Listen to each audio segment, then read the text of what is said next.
चीन समर्थक मालदीव के नए राष्ट्रपति मोहम्मद मोइजू ने चीन के साथ मिलकर एक डिफेंस डील की है। मोइजू का भारत विरोधी चेहरा पहली बार सामने नहीं आया है। राष्ट्रपति बनने के बाद से ही मोइजू लगातार भारत विरोधी रुख अपनाए हुए हैं। मोइजू ने सत्ता में आने के बाद पहले वहां पर मदद और ट्रेनिंग के लिए मौजूद भारतीय सैनिकों को यह कहकर वापस भेजने की बात कही कि वो देश में विदेशी सैनिकों को रखकर मालदीव को किसी खेमे में नहीं रखना चाहते। लेकिन अब चीन के साथ डिफेंस डील के बाद मोइजू ने साफ कर दिया है कि वो चीन के इशारे पर चल रहे हैं। क्या मालदीव ने चीन के साथ डील करके बड़ी गलती कर दी है? इस्लामाबाद स्थित पाकिस्तानी रक्षा विशेषज्ञ डॉक्टर कमर चीमा ने अपने एक ब्लॉग में इस बारे में बात की है। उन्होंने कहा है कि मालदीव को इसकी बड़ी कीमत चुकानी पड़ेगी। वो उनका जो सबसे करीबी देश है उसका विश्वास कम कर रहे हैं। इसके साथ उनका जो भौगोलिक रूप से सबसे नजदीकी मार्केट है उससे भी दूर हो रहे हैं। चीन जा रहा है। वो आगे कहते हैं कि ये कुछ ऐसा है जैसे पाकिस्तान अपने पड़ोसी भारत से संपर्क ना बनाए और अमेरिका चला जाए। डॉक्टर चीमा इसके पीछे चीन की मंशा के बारे में बताते हैं कि हिंद महासागर में मौजूद मालदीव की भौगोलिक स्थिति ऐसी है कि वो रणनीतिक रूप से महत्वपूर्ण हो जाता है। मालदीव में चीन की पहुंच होने के बाद वो वहां बैठकर भारत को लेकर जानकारी जुटा सकता है।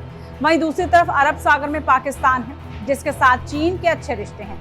चीन की मंशा है कि अगर मालदीव उसके ब्लॉग में आकर बैठता है तो उसे भारत के खिलाफ एक रणनीतिक बढ़त मिल जाएगी। इसके साथ ही उसकी हिंद महासागर में भी मौजूदगी होगी जिससे वो पश्चिमी ब्लॉक पर भी नजर रख सकेगा।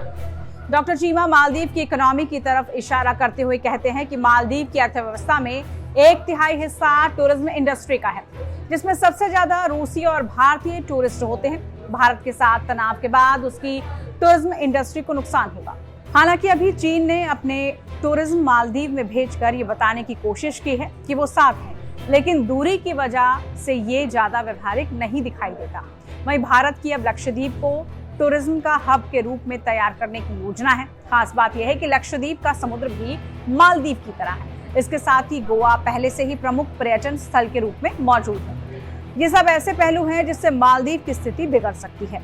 मोइजू को लगता है कि चीन और भारत में तनाव है। ऐसे में वो भारत विरोधी रुख रखकर चीन से अपने देश के लिए फंडिंग निकाल सकते हैं, लेकिन शायद उनको चीन की चाल का नहीं पता कि कैसे उसके कर्ज के जाल में फंसाने के बाद चीन अपना शिकंजा बढ़ाता है। श्रीलंका का उदाहरण मोइजू के सामने है, जहां पहले चीन ने खूब नजदीकी बढ़ाई, लेकिन जब वहां की इकोनॉमी क्रैश हुई तो चीन नहीं बल्कि पड़ोसी भारत ने ही उसकी सबसे पहले मदद की थी। आपको ये वीडियो कैसी लगी जरूर बताइए। साथ ही इस तरह की तमाम वीडियोस के लिए आप देखते रहिए टाइम्स नाउ भारत डिजिटल। नमस्कार।